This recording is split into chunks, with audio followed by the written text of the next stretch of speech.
Salut mes gamers et bienvenue sur ma chaîne. Alors aujourd'hui, je vais vous parler d'un joueur qui aurait pu avoir une très belle carrière en NBA. Franchement, il avait tout pour lui. Il y avait même certains joueurs qui l'admiraient. En plus, c'est des joueurs qu'on connaît qui jouent actuellement.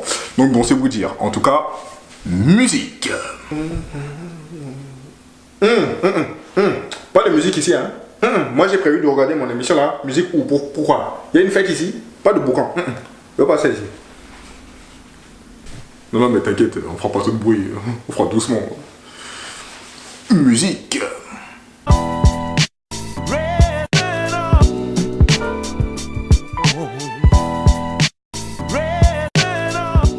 Lenny Cook, 1m98, 93 kg. Ça va, pour le physique, on est bon. Il a principalement été connu durant sa période high school. Durant son année junior en high school, il a compilé une moyenne de 25 points, 10 rebonds, 2 interceptions et 2 blocs. Pour son année senior, sur les 8 premiers matchs, il a compilé une moyenne de 31,5 points. Durant sa saison 99-2000, il a été élu Freshman of the Year, année où il compile une moyenne de 30 points et 15 rebonds à la Salle Academy. De plus, lors du très célèbre et incontournable camp Adidas ABCD, il a obtenu le titre de MVP. Ce qu'il faut savoir est que ce camp regroupe les meilleurs jeunes du pays qui pour la plupart entameront une carrière en NBA et pour certains deviendront des superstars. De ce fait, il est considéré comme l'une des meilleures recrues du pays avec dans la course des joueurs tels que LeBron James, Carmelo Anthony ou Amar'e Stoudemire. D'ailleurs, à l'été 2001, il a été classé plus haut que de très célèbres joueurs tels que, comme cité précédemment, LeBron James ou Carmelo Anthony. Mais 2001 est l'année où il prend un premier bon coup de massue lors de son retour au ABCD Camp. Il revient sûr de sa force avec le titre de MVP de l'édition précédente. Sorti victorieux de son duel avec Carmelo Anthony, il rejoint la finale contre un nouveau phénomène qui est donc un certain LeBron James. D'abord, en se rendant coup pour coup, LeBron James marque 21 points contre 9 pour Cook, qui était quand même sur son terrain, mais le plus dur a été le 3 points assassin de James, donnant la victoire à son équipe. On dit que cette défaite a été très difficile pour lui, en même temps j'imagine, et qu'il a mis du temps à se remettre.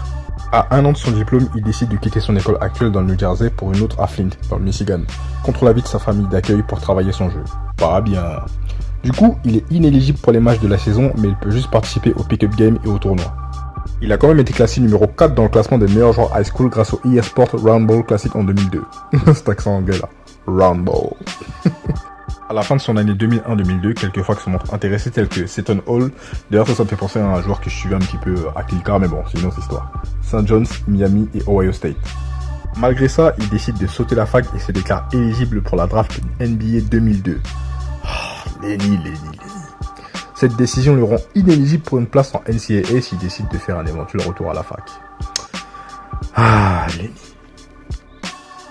Malheureusement, aucune équipe ne le sélectionne, même au second tour. De ce fait, il devient agent libre.